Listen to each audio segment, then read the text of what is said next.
First, yun muna, maganda ka. Ang ganda ng hair mo, bumagay sa'yo. Thank you. Hindi, inano lang. Nakita ko kasi si si Dua Lipa, di ba, merong collaboration with Blackpink. Eh, di ba, Pink? It's favorite ni Bim ang Blackpink. So, nung nakita ko, sabi ko, okay, gagaya ko. Only because, sabi ko, what can I do para dito kayo sa taas tumingin at hindi nyo tingnan na lubog yung dito, yung mga tinatagong areas na puro buto at lumubog. So yun na lang, na sabi ko, di chin length, di na bump, at yun na yung Tapos, pero sarcastic si Bim, kasi nakita ko nung sa ang BTS, nung Saturday Night Live, may isa pink yung buhok. Sabi ko, honey, you think I look good with pink hair? Yeah, why not? Tapos sabi ko, really? Mom, that's a sarcasm. Sabi ko, okay. Tapos sinabi ko, Bim, what about if we all, kasi marami silang piercing. Sabi ko, what about you, me, and Kuya? Let's get one more.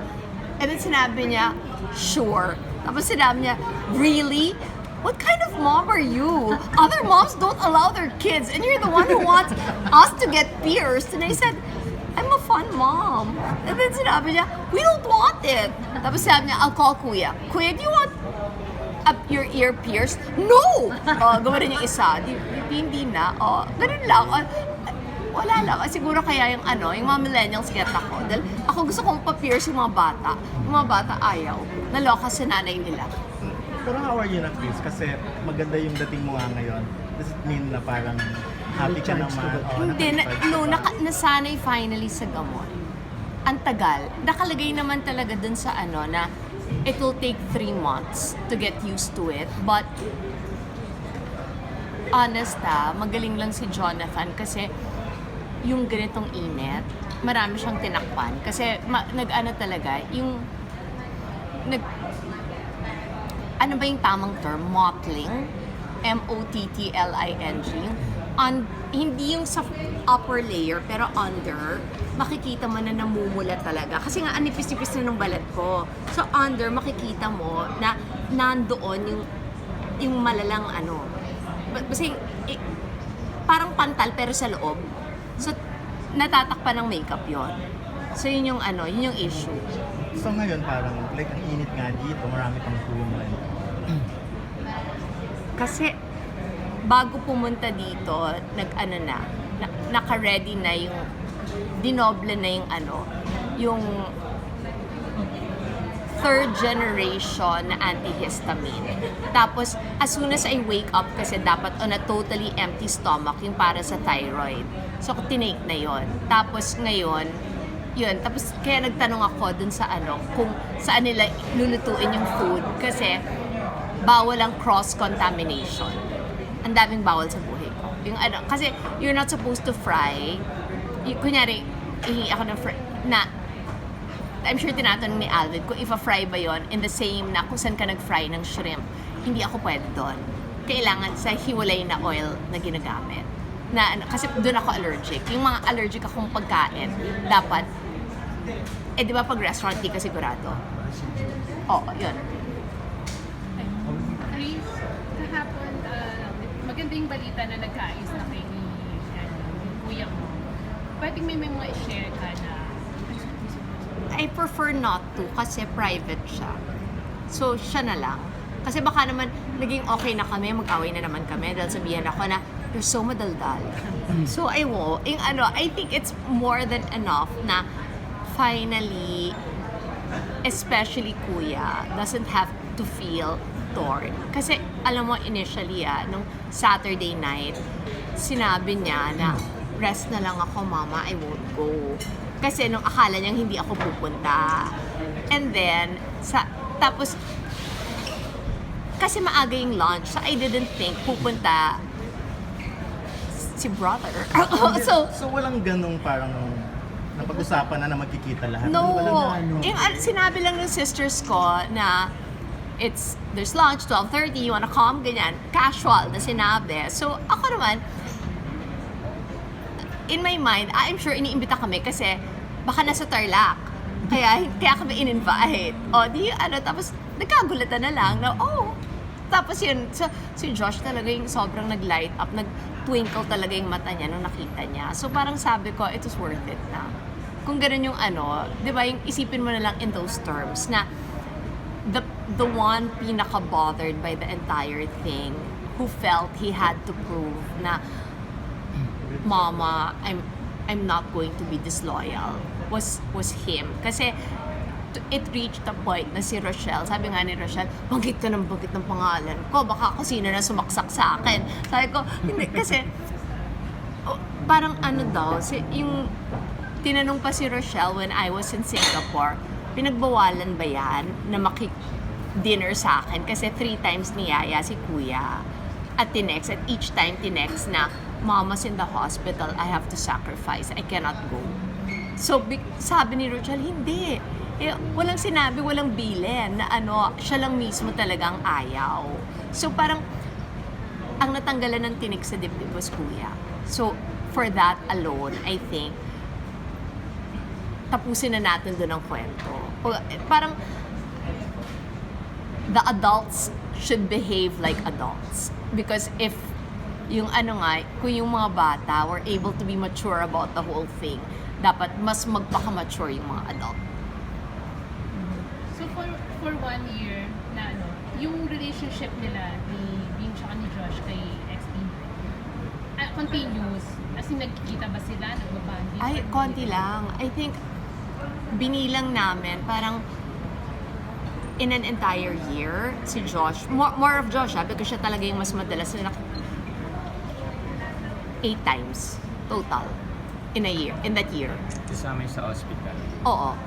So, maano yun that's really, kung dati once a week, medyo, talaga yun. That's, and syempre naman kasi, diba, I think any child, you'll choose your mom.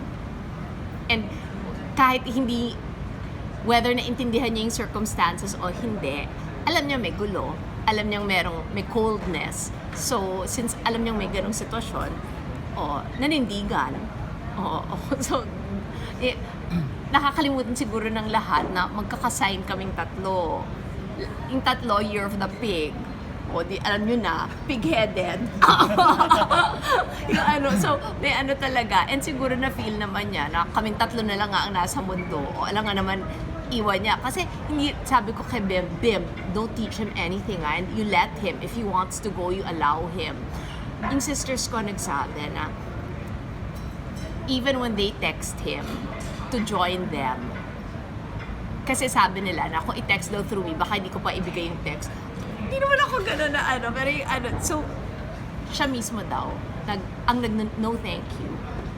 So, may ganun talaga, I guess. Yung matriarchal talaga tayo. Yun tayo. Yun ang bansa natin. Wala tayong magagawa. So, anong na-realize mo, Kris, after what happened here in Pinoy? We're like everyone else. I think that's the biggest realization na, and I think yun yung na yes, you can blame me na masyadong open book ang buhay namin, but you can also learn from us, and you can also see yourselves in us na at least we're not trying to portray to all of you we're perfect. Ito kami na what you see is really what you get, and no choice sila. No choice yung mga kapatid ko na they're stuck with me. Na ito, sasabihin the way it is, and ito talaga hindi sugarcoat. But they also said na everything you did would have been exactly what mom would do. Na tatayo regardless, na parang parang sinasabi nila na the more daw I grow up, there's more of my mom pala in me that's emerging. Na yung yes, nandun yung there's so much of my dad, but yet when it comes to family, kitang-kita nila talaga na ang bumuo ng buong pagkatao ko, yung thinking ng mom ko na family first, uunahin mo, makikipaglaban ka for your family. And pag na-feel mo na isa sa mga anak mo na agrabyado or isa sa kapatid mo, yung yung ilalaban mo talaga na bahala na nga yun na parang magalit na sa yung buong mundo pero hindi, yun ang you'll fight for your family. Kris, dumadami mga superheroes. Alam niyo na, sinumalan nila, naghanap lang naman ako, ano ba? Talagang At least may nagawa mong fan yung at least naging fun ang eleksyon, di ba? Kesa naman, sense of humor pa rin. Yeah, and at least, di ba, tinanggap ko ako yung kontrabida. Ako si Catwoman, why not? Yung question kanina kung may superhero ka rin sa buhay mo. Yung, Not necessarily parang boyfriend Boy. dyan or... hindi, lang, I think na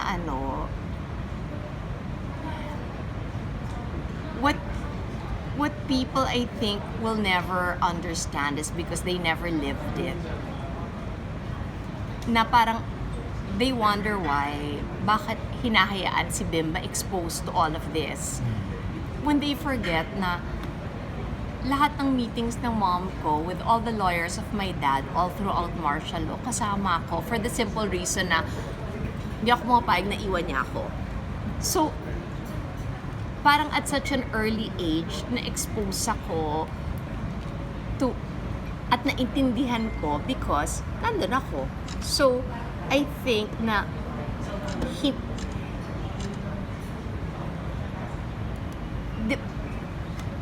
okay, di ba yung sa di ba sa Superman, kung babalikan natin di ba? Kinakausap si Kal-El, di ba? Di ba may ganon? Annoying, di ba? Tapos may messages yung from the past. Na pag pinapasok, di ba? Yung yung crystal maririnig mo, yung mga mensahe from, na parang, now that you've seen this, you will know ganyan, ganyan, ganyan. So, parang ako, sinasabi ko na, maybe all those lessons na from 1-year-old hanggang 9 years old, lilitaw at lilitaw ngayon.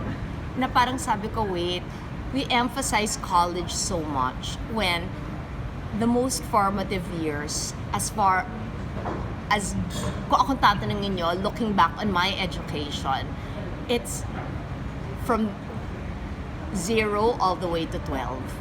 Yun yung talagang dun mafo-form. Yung the way you think, the way you act, the way you relate.